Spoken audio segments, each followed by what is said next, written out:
السلام علیکم ګرانو مینوالو، امید لرم چې تاسو ټول باروغ جوړ وئ او د ژوند په مزو کې به وئ. عزتمندو نوې ویډیو کې درته هر کلی وای. عزتمندو ډیر افسوسناکه دردناکه واقعیا مخې ته راغلی دی. د چارسدي سره تعلق لرونکي یو ظالم زوی راپاسېدل او خپل مور ډیر په بېدردۍ سره قتل کړه او دوه ډزې په تماچه باندې وشته. مرګرو دا ولې قتل کړه؟ د دومره ظلم د زوی ولې وکړو چې دا خپل مور قتل کړه؟ د دې په باره ور سره یوسف جان انټرویو کا او د بچی خبرې مکمل تاسو سره په دې ویډیو کې شریکو چې هغه د مور باره کې سریو کتونه مخکې که تاسو زمونږ په د روشنی کلیک چینل کې نوی وای نو زمونږ چینل د سره ضرور سبسکرایب کړئ چې زمونږ کومه نوی ویډیو راځي چې هغه تاسو ته زر تر زر دررس. دې سره ټاله نشانه مو وي چې تاسو د تازه معلومات نه زر تر زر خبرېږئ. مرګرو ډیر افسوسناکه دردناکه واقعیا مخې ته راغلی. چارسدي سره تعلق لرونکي یو زوی ظالم راپاسېدل او خپل مور ډیر په بېدردۍ سره قتل کړه او په تماچه باندې دوه ډزه وشته. نو دا ولې قتل که؟ مرګرو د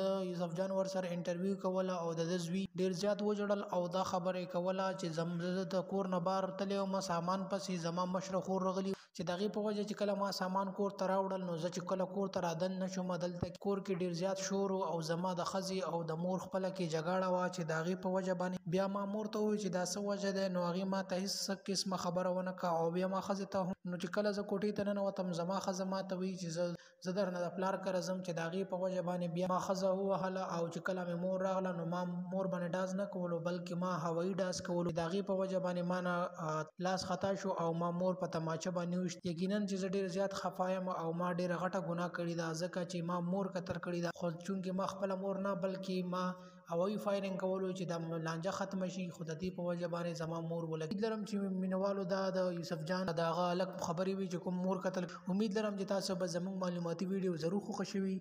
ډیره مننه، شکریہ.